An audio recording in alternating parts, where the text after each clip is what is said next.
الحمد لله نحمده ونستعينه ونستغفره ونؤمن به ونتوكل عليه ونعوذ بالله من شرور أنفسنا ومن سيئات أعمالنا من يهده الله فلا مضل له ومن يضلل فلا هادي له وأشهد أن لا إله إلا الله وحده لا شريك له وأشهد أن محمدا عبده ورسوله صلى الله عليه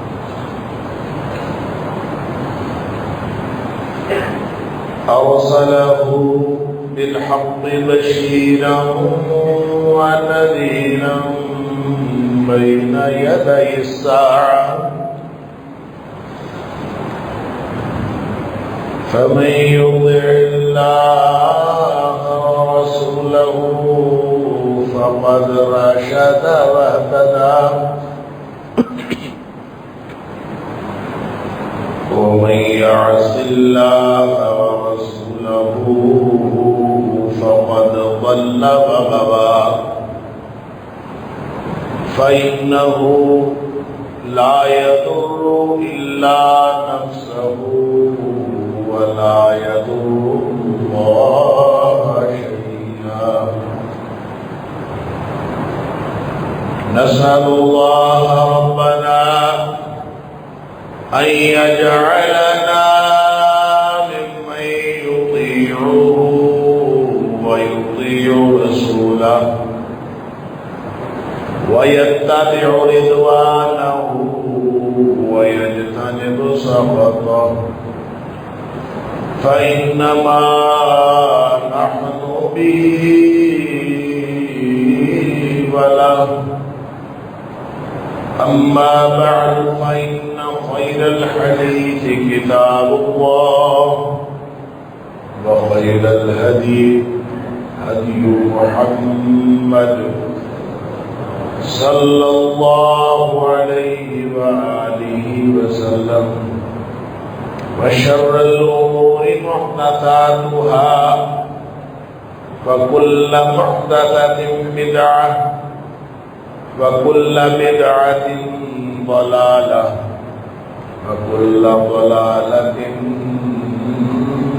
في النار فأعوذ بالله السميع العليم من الشيطان الرجيم من همزه ونفخه ونفثه بسم الله الرحمن الرحيم إنما يفتري الكذب الذين لا يؤمنون بآيات الله وأولئك هم الكاذبون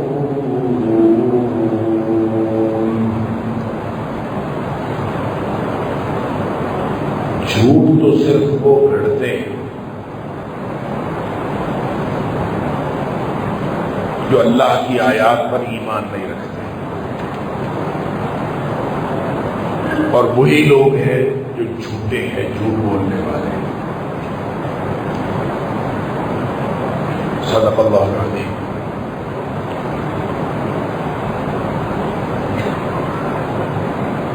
اللہ کریم نے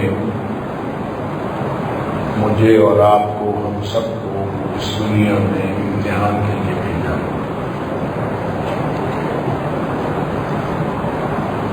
اور اس امتحان میں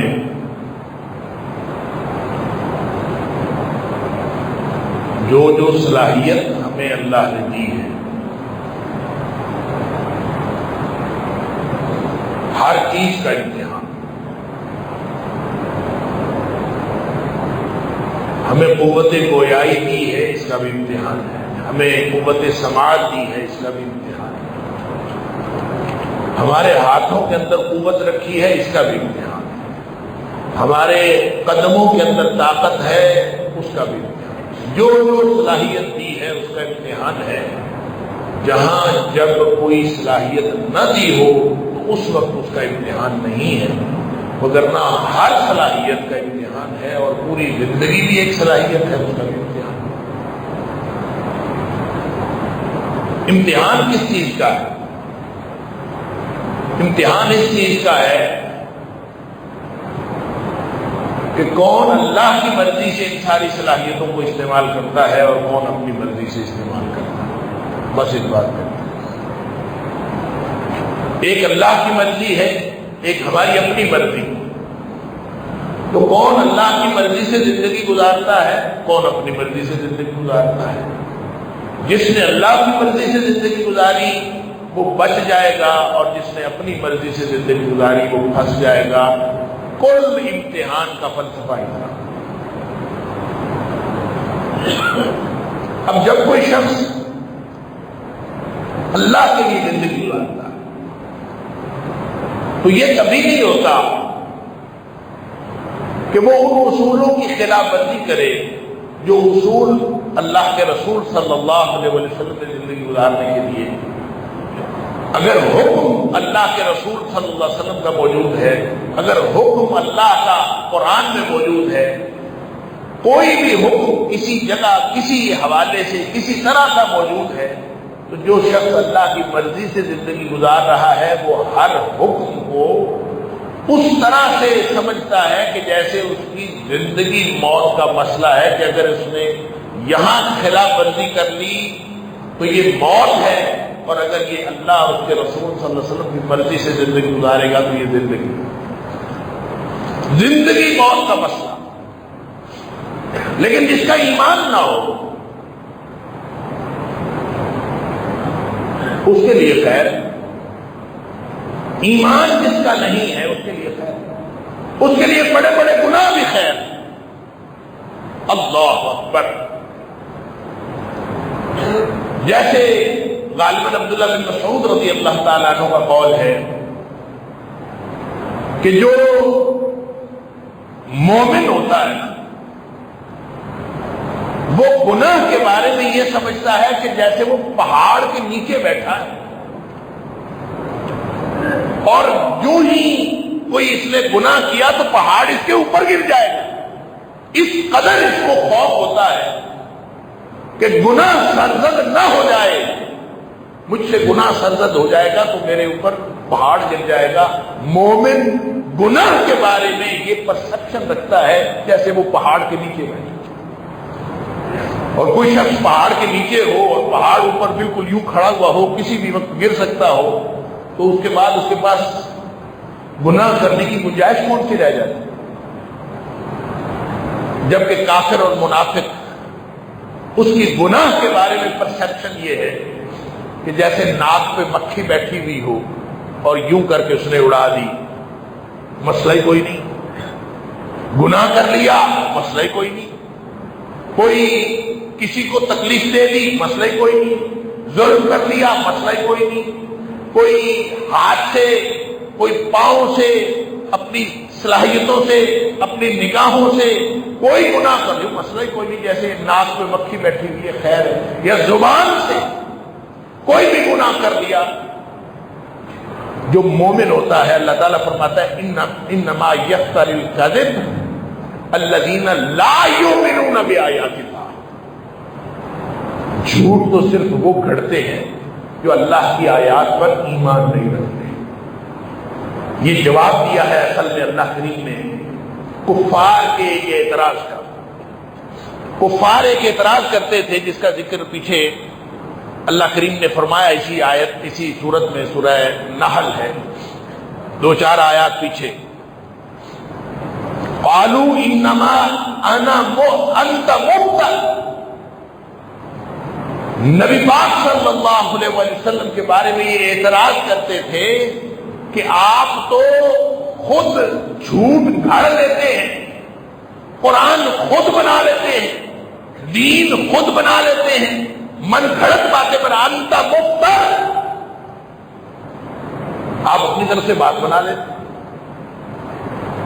اللہ، نبی کریم صلی اللہ علیہ وسلم کے اوپر یہ اعتراض کہ آپ خود گھڑتے ہیں، آپ گویا جھوٹ بولتے ہیں، نعوذ باللہ من ذالک، یہ اعتراض کفار کی طرف سے تھا، جس کا جواب اللہ کریم یہ دیتا ہے انما یفتر الکذب الذین لا یؤمنون بآیات اللہ۔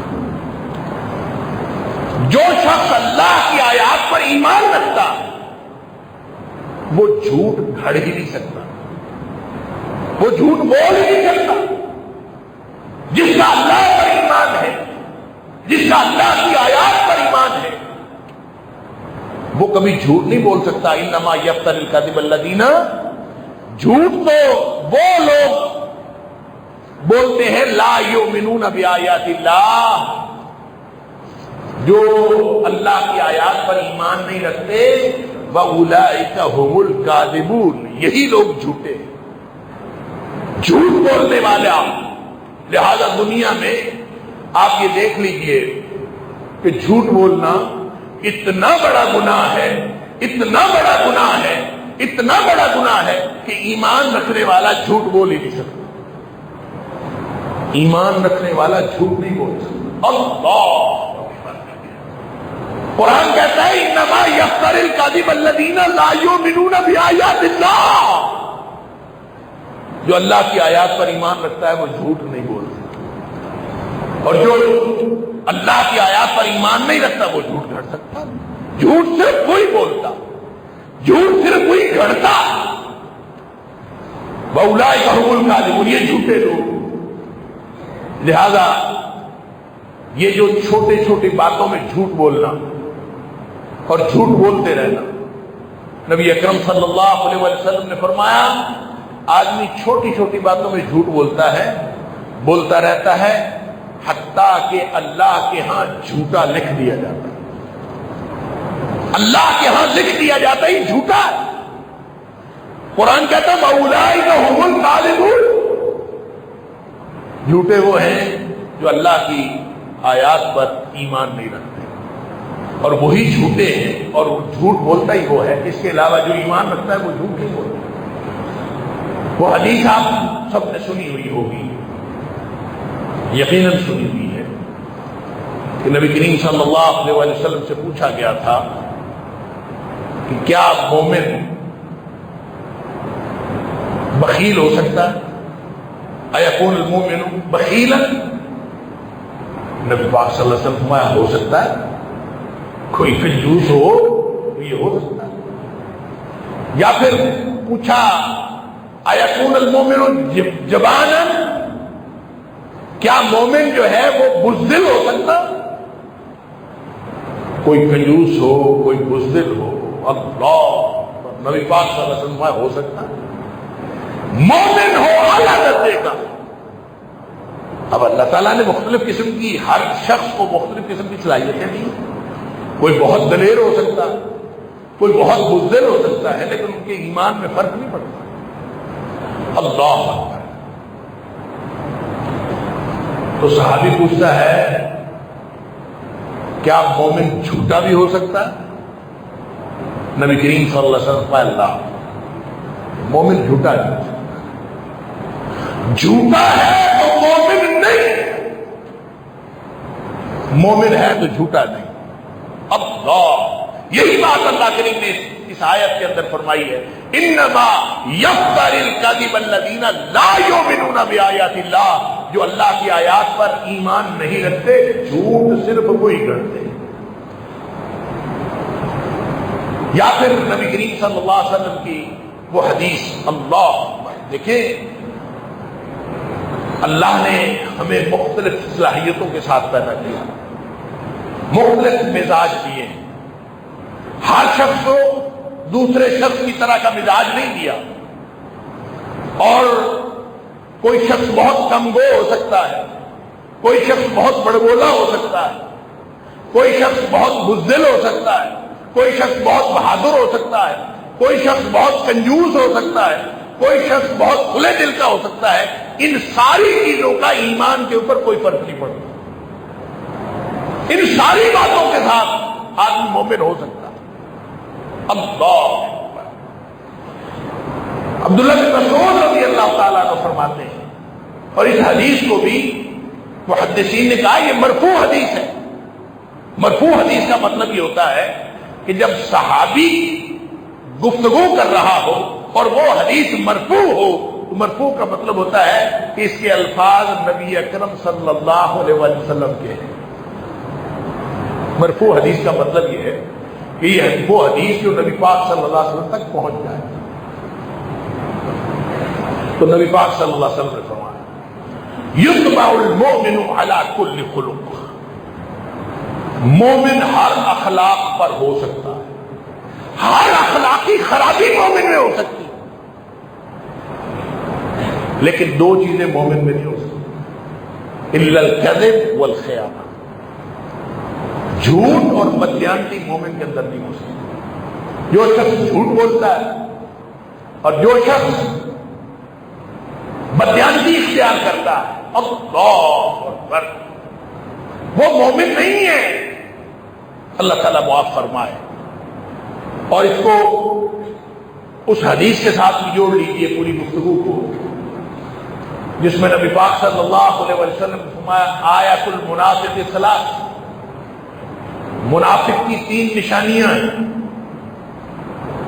اور 3 نشانیوں میں نبی پاک صلی اللہ علیہ وسلم نے فرمایا اذا حدث کذب، جب وہ بات کرے تو جھوٹ بولے، وَإِذَا وَعَدَ أَخْلَفَ، جب وعدہ کرے تو وعدہ خلافی کرے۔ یہ منافقت کی نشانی، منافق۔ اور تیسری نشانی اذا اؤتمن خان، جب اس کے پاس کوئی امانت رکھی جائے تو وہ بددیانتی ہے۔ امانت کیا ہوتی ہے؟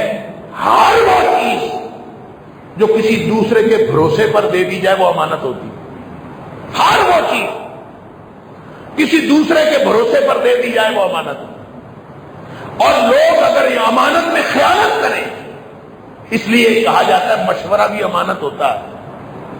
مشورہ اس لیے امانت ہوتا ہے کہ مشورہ کرنے والا اپنے اس مشیر کے ساتھ کے اوپر اعتماد کرتا ہے، اور وہ اگر پوری معاشرے کے اندر اور پوری سوسائٹی کے اندر اس کا گڈا باندھ دے تو اس نے تو مشورہ کیا تھا، مشورہ تو امانت تھا، لیکن وہ اس کو ذلیل و رسوا کر کے رکھتے۔ ہر شخص کی کوئی پرسنل بات ہوتی ہے، ہو سکتی ہے، لہذا اگر اس نے کسی نے کسی سے مشورہ کیا اور اس نے اس کی بات لیک آؤٹ کر دی، لوگوں کو بتا دی، تو اس کا مطلب ہے اس نے امانت میں خیانت کی، بددیانتی۔ اور یہ بددیانتی یہ منافق کی علامت ہے، نفاق کی علامت ہے۔ اور منافق جو ہوتا ہے اس کے دل میں رتی بھاری ایمان نہیں ہوتا۔ اللہ اکبر۔ اور یہ بات میں پہلے بہت دفعہ کر چکا ہوں کہ منافق کی جو بات ہم کرتے ہیں نا، کہ ایک اعتقادی منافق ہوتا ہے اور ایک عملی منافق ہوتا ہے۔ اعتقادی منافق تو وہ ہے جو دل سے، جس کے دل میں ایمان نہیں ہوتا، اور اس کا پتہ ہمیں تو نہیں چل سکتا۔ نبی کریم صلی اللہ علیہ وسلم کے دور میں اعتقادی منافق تھے جن کے بارے میں اللہ کریم نے بذریعہ وحی نبی پاک صلی اللہ علیہ وسلم کو بتا دیا تھا کہ یہ اعتقادی منافق ہے۔ لہذا اس کے بعد قیامت تک کے لیے جب وحی کا سلسلہ بند ہو گیا تو کیا خیال ہے اعتقادی منافقوں کا سلسلہ بند ہو گیا؟ اس کے بعد کوئی اعتقادی منافق نہیں ہو سکتا، یقیناً ہو سکتے۔ میں یہ سمجھتا ہوں، واللہ اعلم، اللہ کو اصل بات پتا ہے، میں یہ سمجھتا ہوں منافق منافق ہوتا ہے چاہے اعتقادی ہو چاہے عملی۔ منافق وہی ہوتا ہے جس کو نبی پاک صلی اللہ علیہ وسلم کو ان کے بارے میں بذریعہ وحی بتا دیا گیا، اس کے بعد وحی کا سلسلہ بند ہو گیا تو نبی کریم صلی اللہ علیہ وسلم نے ہمیں نشانی بتا دی کہ یہ نشانیاں جس میں ہو وہ منافق ہے۔ وحی تو نہیں آنی، وحی تو نہیں آنی، نشانی بتا دی کہ جس شخص کے اندر یہ نشانی ہو وہ منافق ہے. یہاں فرمایا آیت المنافق ثلاث، منافق کی 3 نشانیاں ہیں. اور دوسری حدیث میں فرمایا کہ منافق جو ہوتا ہے، فرمایا اربع من کن فیہ کان منافقا خالصا. 4 باتیں جس شخص کے اندر پائی جائیں وہ پکا منافق ہے. کان منافقا خالصا، پکا منافق. جس کے اندر 4 باتیں پائی جائیں وہ پکا منافق. اس کا مطلب ہے جس کے اندر ایک بات پائی جائے وہ 25% منافق ہے، جس کے اندر 2 باتیں پائی جائیں وہ 50% منافق ہے، جس کے اندر 3 باتیں پائی جائیں وہ 75% منافق ہے، 3/4. اور جس کے اندر ساری باتیں پائی جائیں کان منافقا خالصا، پکا منافق. اس میں 3 باتیں تو وہی ہیں جو اس حدیث کے اندر بیان ہوئی کہ بولے تو بات کرے تو جھوٹ بولے، جھوٹ بولنا، امانت میں خیانت کرنا، اور تیسری بات وعدہ خلافی کرنی، وعدہ کرنا اور وعدے کے خلاف کرنا. اللہ، یہ وعدے سے مراد صرف وہ معاہدہ نہیں ہوتا جو میں اور آپ لکھ کے کرتے ہیں، اسٹامپ پیپر کے اوپر لکھتے ہیں، صرف وہ وعدہ نہیں ہوتا، ہر وعدہ ہوتا. آپ کسی کو کہتے ہیں آپ ادھر کھڑے ہو جائیں میں ابھی آتا ہوں، یہ وعدہ ہے. آپ کہتے ہیں میں شام کو تمہاری طرف آؤں گا، یہ وعدہ ہے. اور پھر اگر آپ نہیں جاتے تو یا تو اس کو اطلاع کریں. پریشانی، کوئی رکاوٹ، کوئی کچھ بھی ہو سکتا ہے، آپ نہیں جا سکتے، کوئی رکاوٹ، کوئی وجہ عذر ہو سکتا ہے، آپ اس کو فون کریں، آج کل فون موجود ہے، آپ اس کو اطلاع دے دیں بھائی میں نہیں آ رہا. لیکن اگر آپ نے وعدہ کیا کہ تم وہاں پہنچو میں آ رہا ہوں، اور پھر آپ بے فکر ہو گئے، آپ کو کوئی عذر لاحق ہو گیا، آپ بے فکر ہو گئے، چل خیر یار اب پہ انتظار کر کر کے ان سمجھ آ جائے گی کوئی نہیں آئے. اگر آپ نے اطلاع نہیں دی اور وہ انتظار کر رہا ہے تو آپ نے وعدہ کیا تھا، آپ نے وعدہ خلافی کی ہے. اللہ حاضر القیاس، منافق کوئی آسمان سے نہیں گرتا. یہ نشانیاں بتائی ہیں نبی اکرم صلی اللہ علیہ وسلم، اور اس میں ایک نشانی ہے جھوٹ بولنا. جو شخص جھوٹ بولتا ہے وہ پکا منافق ہے. یہاں قرآن کہتا ہے کہ اس کے اندر ایمان ہی کوئی نہیں ہے، اور ظاہر منافق کے اندر کوئی ایمان نہیں ہوتا. اور نبی پاک صلی اللہ علیہ وسلم نے فرمایا کہ مومن جھوٹا نہیں ہو سکتا، گویا جو جھوٹا ہے وہ مومن نہیں ہے، اور جو مومن ہے وہ جھوٹا نہیں. اس ساری گفتگو کا مجھے جو تمہید باندھنی پڑی اور یہ ساری گفتگو کرنی پڑی، اس کی بنیاد وہ واقعہ ہے جو پچھلے دنوں رونما ہوا. ہمارے جو انٹرنیشنل اسلام کے داعی ڈاکٹر ذاکر نائک حافظہ اللہ جو تشریف لائے ہوئے ہیں، تو ان کی مجلس میں 2 واقعات ہوئے. ایک واقعہ تو یہ ہوا کہ ایک شخص نے آ کے کہا کہ میں عیسائی ہوں. نوجوان تھا، اس نے کہا میں عیسائی ہوں. کوئی اس نے سوال کرنا تھا، سوال کیا. سوال کے جواب میں جب اس نے سوال کیا تو ڈاکٹر ذاکر نائک نے اس کو کچھ کراس کوسچننگ کی. بتاؤ تم اللہ پر ایمان رکھتے ہو، بتاؤ تم عیسیٰ علیہ السلام پر ایمان رکھتے ہو، اگر تم عیسائی ہو تو پھر بتاؤ تم عیسیٰ علیہ السلام کو خدا سمجھتے ہو.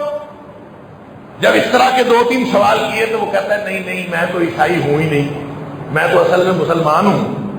تو صرف اس لیے میں نے اپنے آپ کو عیسائی کہا کہ میری سوال کرنے کی باری آ جائے. سوال کی باری لینے کے لیے اس نے اپنے آپ کو عیسائی کہا. انا للہ و انا الیہ راجعون. معلوم ہے نا کہ ہمیں چند سال پہلے جو صورتحال پورے ملک میں درپیش ہوئی اور ایک ڈکٹیٹر نے پورے ملک کے اندر جو حالت برپا کی، اس پر کسی امریکی نے لکھا تھا کہ پاکستانی تو بوقت ضرورت اپنی ماں بھی بیچ دیتے ہیں.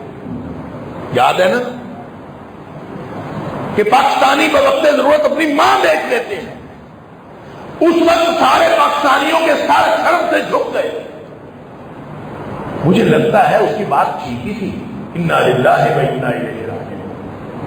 کہ ہم جب بوقت ضرورت اپنا ایمان بیچ دیتے ہیں تو ماں بیچنا چھوٹی بات ہے، ایمان بیچنا بڑی بات ہے. اگر ماں باپ بہن بھائی سب کچھ لٹ جائے، ایک ایمان بچ جائے تو سمجھ لیجیے سب کچھ بچ گیا. ایمان کوئی چھوٹی دولت ہے. اور اگر سارا کچھ بچ جائے، ایمان لٹ جائے تو سمجھ لیجیے کچھ بھی نہیں بچا. ہم کیسے لوگ ہیں؟ صرف سوال کی باری کے لیے وہ کہتا میں نے جلدی جانا تھا، میرا ہاسٹل جلدی بند ہو جاتا تھا تو میں نے جلدی جانا تھا، میں نے جلدی سوال کرنا تھا، میں نے کہا اپنے آپ کو عیسائی بنا کے سوال کروں. کیا انا للہ و انا الیہ. اس کو کچھ نہیں پتا. ایک جھوٹ بولنا، اور جھوٹ بھی ایسا کہ اپنے ایمان کا سودا کر لینا کہ میں عیسائی ہوں. اور کیا پوری دنیا اس کو دیکھ رہی تھی، کیا امیج گیا ہمارا پاکستانی قوم کا، ہم نے کیا پوری دنیا کو تاثر دیا. اور پھر خود ہی وہ اعتراف بھی کر رہا ہے. چلے کم از کم اعتراف ہی نہ کرتا تو کسی کو پتہ نہ چلتا کہ یہ کیا ہوا ہے. اس نے اعتراف کیا کہ میں نے تو جھوٹ بولا تھا، میں تو عیسائی ہوں ہی نہیں، میں تو مسلمان ہوں. انا للہ و انا الیہ راجعون. ہم نے جھوٹ کو کتنا ہلکا لیا ہے، کتنا چھوٹا سمجھا ہے. نبی پاک صلی اللہ علیہ وسلم فرماتے ہیں مومن ہے تو جھوٹا نہیں، جھوٹا ہے تو مومن نہیں. قرآن کہتا ہے انما یفتری الکاذب الذین لا یؤمنون بالآخرہ واولئک هم الکاذبون. جھوٹ صرف وہ بولتا ہے جو اللہ کی آیات پر ایمان نہیں رکھتا. انا للہ و انا الیہ. ایک اور واقعہ ہوا، اللہ اکبر. اور وہ واقعہ وہ بھی وہیں پہ ایک شخص آیا، اس نے کہا میں ملحد ہوں، میں ایتھیسٹ ہوں. اور ظاہر ہے جو ایتھیسٹ ہوتا ہے، یہ ملحد ہوتا ہے، وہ اللہ کے وجود کا قائل نہیں ہوتا، وہ اللہ کو نہیں مانتا، وجود باری تعالیٰ کا قائل نہیں ہوتا. ایتھیسٹ کا معنی یہ ہے وہ شخص جو وجود باری تعالیٰ کا قائل ہی نہیں. تو جو شخص وجود باری تعالیٰ کا قائل نہیں ہے وہ تو مسلمان ہی نہیں. تو اس نے کہا میں ایتھیسٹ ہوں. خیر کچھ سوالات ڈاکٹر صاحب نے کیے ان کو، اور ان سوالات کے بعد ڈاکٹر صاحب نے کہا کلمہ پڑھو گے؟ اس نے کہا پڑھوں گا. ڈاکٹر صاحب نے اس کو کلمہ پڑھایا، اس نے کلمہ پڑھ لیا. پورے سوشل میڈیا کے اوپر ایک شور مچ گیا کہ ایک ملحد نے اسلام قبول کر لیا. ظاہر اس نے اپنا نام بھی بتایا تھا، ایک ملحد نے اسلام قبول کر لیا، ایک ملحد نے اسلام قبول کیا. سوشل میڈیا کے اوپر شور مچ گیا، ملحد نے اسلام قبول کر لیا. اللہ اکبر. پھر اس کو خیال آیا کہ میں نے تو جھوٹ بولا ہے. گھر والوں کو بھی جا کے لوگوں نے پوچھا کہ تمہارا بچہ جو تھا، تمہارا لڑکا جو تھا، یہ ملحد تھا، یہ مسلمان نہیں تھا، اس نے آج اسلام قبول کیا. پھر پورے گھر والوں کو تکلیف ہونی شروع ہو گئی. پھر پورے محلے والے پوچھتے ہوں گے، جو ان کے جاننے والے سارے پوچھتے ہوں گے، رشتہ داروں نے بھی پوچھا ہوگا. پھر وہ جب تکلیف اس کو ہوئی تو پھر اس نے کسی دوسرے ٹی وی چینل پہ آ کے کہا کہ میں تو مسلمان ہوں، میں نے تو جھوٹ بولا تھا، میں ایتھیسٹ نہیں ہوں. کیا ہو گیا ہماری قوم کو؟ ہم کیا ہیں؟ ہماری شناخت کیا ہے؟ اگر ہماری شناخت بطور مسلمان، بطور مومن، اگر ہمیں اس شناخت پر ہی یقین نہیں ہے تو پھر باقی کیا رہ جاتا ہے؟ ہم ہوں گے ارائی، راجپوت، جٹ، مرزے، ہم سب کچھ ہوں گے. کوئی شخص اپنی اس شناخت پہ کبھی کمپرومائز نہیں کرتا.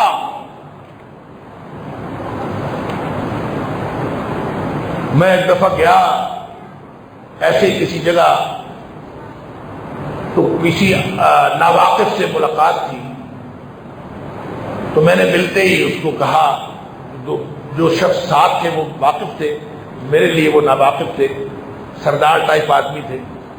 میں نے جا کے کہا السلام علیکم ملک صاحب کیا حال ہے. کئی سال پرانی بات, یقین کریں وہ ایسا فلیئر اپ ہوا, اس نے 5-7 مغلظات بکی. کہتا ہے جی میں ملکوں کی ایسی کی تیسی پھیرتا ہوں, میں فلاں ہوں, میں ملک کو کسی کو نہیں جانتا, میں رانا ہوتا ہوں, رانا, میں ملک نہیں ہوتا. اور یہ بات اس نے 5-7 مغلظات بکنے کے بعد کی. اس میں ہم کمپرومائز نہیں کر سکتے کیونکہ ہماری ذات ہے, ہماری شناخت. کیا ایمان ہی اتنی کمزور چیز ہے, ایمان ہی اتنی کم قیمت چیز ہے کہ جب دل کرے ہم ملحد بن جائیں, جب دل کرے ہم عیسائی بن جائیں. انا للہ و انا الیہ راجعون. نبی اکرم صلی اللہ علیہ وسلم نے فرمایا تھا توحید پہ کبھی کمپرومائز نہ کرنا, چاہے تو قتل کر دیا جائے, چاہے تو ٹکڑے ٹکڑے کر دیا جائے, چاہے تو جلا دیا جائے. یہاں ہم صرف ایک سوال پوچھنے کے لیے, صرف اپنے آپ کو میڈیا پہ لانے کے لیے, صرف اپنے آپ کو پرومیننٹ کرنے کے لیے اتنا بڑا جھوٹ. اور یقین کر لیجئے کہ اگر ہم جھوٹ کو جرم نہیں سمجھتے, ہم ان بچوں کے ایمان کے اوپر ادروائز کوئی شک شبے کا اظہار نہیں کرتے, لیکن یہ جو جھوٹ والی بات کہی ہے, یہ اتنا بڑا جرم کیا ہے انہوں نے, وہ اس جرم کی معافی مانگے, اللہ سے بھی معافی مانگے, اور ان لوگوں سے معافی مانگے جن لوگوں کو, پورے پاکستان کے لوگوں کو, میں یہ سمجھتا ہوں پورے بر صغیر کے لوگوں کو, تمام مسلمانوں کا انہوں نے دل دکھایا ہے, اپنے آپ کو ملحد کہہ کے اور اپنے آپ کو عیسائی کہہ کے. انا للہ و انا الیہ راجعون. قرب قیامت کیا کیا کچھ ہمیں دیکھنا ہے, کتنے جھوٹ ہمیں ابھی اور دیکھنے ہیں, کتنی امانتیں ضائع ہوتی ہمیں اور دیکھنی ہے, کتنے بے ایمان ہم نے اور دیکھنے ہیں, کتنی دیانتداری کا ضیاع ہم نے اپنی آنکھوں سے دیکھنا ہے. اللہ جانتا ہے. انا للہ و انا الیہ راجعون. نبی اکرم صلی اللہ علیہ وسلم نے فرمایا قرب قیامت حالات یہ ہو جائیں گے کہ لوگ امانت دار آدمی کو ڈھونڈیں گے اور لوگ کہیں گے فلاں محلے میں, فلاں قبیلے میں ایک آدمی ہے جو امانت دار ہے, فلاں جگہ ایک دیانتدار ہے, گویا باقی ساری قوم بددیانت ہو چکی ہوگی. انا للہ و انا الیہ. اور وہ حدیث جو نبی پاک صلی اللہ علیہ وسلم نے فرمایا, وہ جو کسی نے پوچھا تھا متی الساعۃ, اللہ کے رسول صلی اللہ علیہ وسلم قیامت کب آئے گی, تو نبی پاک صلی اللہ علیہ وسلم نے اس وقت تو اس کا جواب نہیں دیا کہ آپ صحابہ کے ساتھ گفتگو فرما رہے تھے اور وہ شخص آ کے بیٹھ گیا, سوال اس نے کر لیا, اعرابی تھا. صحابہ کہتے ہیں ہم نے سمجھا کہ نبی پاک صلی اللہ علیہ وسلم نے اس کی بات سنی نہیں, لیکن کچھ دیر بعد خود نبی پاک صلی اللہ علیہ وسلم نے اپنی گفتگو مکمل کرنے کے بعد آپ نے فرمایا این السائل, جس نے سوال پوچھا تھا وہ کدھر ہے؟ وہ پھر اٹھ کے کھڑا ہوا, کیا سوال ہے تیرا؟ میرا سوال ہے متی الساعۃ, قیامت کب آئی؟ فرمایا اذا ضیعت الامانہ فانتظر الساعۃ. جس قوم میں دیانتداری ختم ہو جائے پھر قیامت کا انتظار کرو. انا للہ و انا الیہ راجعون.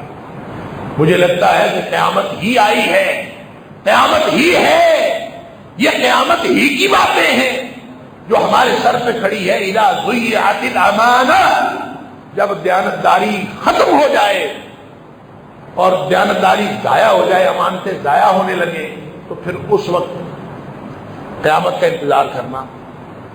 تو وہ اعرابی تھا, اس کی سمجھ میں نہیں آئی, اور ویسے بھی صحابہ کرام کی عادت تھی کہ جو بات سمجھ میں نہیں آتی تھی وہ نبی پاک صلی اللہ علیہ وسلم سے پوچھ لیتے. کیف اضاعتها یا رسول اللہ صلی اللہ علیہ وسلم, اللہ کے رسول امانتیں کیسے ضائع ہوں گی, کیا اس کا مطلب کیا ہے؟ اللہ فرمایا اذا وسد الامر الى غیر اہلہ فانتظر الساعۃ. امانتیں ضائع ہونے کا مطلب یہ ہے کہ جب عہدوں کے اوپر، مناصب کے اوپر، مختلف پوسٹوں کے اوپر نااہل لوگ آنا شروع ہو جائیں، فانتظر الساعہ، پھر قیامت کا انتظار کرو۔ اس کے دو معنی ہیں کہ جب مناصب کے اوپر نااہل لوگ آئیں گے، چھوٹے منصب سے لے کر بڑے سے بڑے منصب، ملک کے بڑے سے بڑے منصب تک دیکھ لیجئے، انا للہ و انا الیہ راجعون۔ جب نااہل لوگ آئیں گے تو ایک تو اس حدیث کا معنی یہ ہے کہ جب نااہل لوگ آ جائیں گے تو اس وقت قیامت قریب ہوگی، فانتظر الساعہ، قیامت کا انتظار کرے۔ اس کا ایک معنی تو یہ ہے، اور اس کا دوسرا معنی یہ ہے کہ جب کوئی نااہل شخص عہدے پر بیٹھتا ہے، کسی بھی عہدے پر، وہ جو کچھ کرے گا نا وہ قیامت ہی برپا کرے گا، اس سے کسی اچھی بات کی توقع نہ رکھنا۔ بندر کے ہاتھ میں چھری آئی ہو تو پھر وہ کوئی خیر کا کام نہیں کرتا، لہذا نااہل آدمی جب کسی منصب پہ بیٹھتا ہے تو وہ جو کچھ کرتا ہے فانتظر الساعہ، وہ قیامت ہی برپا ہوتی ہے، وہ قیامت ہی برپا کرے گا، اس کے علاوہ وہ کچھ نہیں کرے گا۔ تو یہ دیانتداری اور یہ سچ جو مومن کی اصل پہچان ہے، آج ہم سے رخصت ہوتی جا رہی ہے۔ ہم تھوڑا سا اپنے ایمان کی فکر کر لیں، اپنے ایمان کی فکر کر لیں۔ ہمیں فکر ہے تو دوسروں کے ایمان کی ہے، ہمیں فکر ہوتا، پہلی تو بات ہے ہمیں فکر ہوتی نہیں، فکر ہوتی ہے تو دوسروں کے ایمان کی فکر ہوتی ہے، او اس نے یہ کر دیا، او اس نے یہ کر دیا، او فلاں نے یہ کر دیا۔ اللہ کے بندو اپنے ایمان کی فکر کرو۔ اللہ تعالیٰ مجھے بھی سچا اور صحیح مومن بننے کی توفیق عطا فرمائے، آپ لوگوں کو بھی سچا اور صحیح مومن بننے کی توفیق عطا فرمائے۔ وآخر دعوانا الحمدللہ۔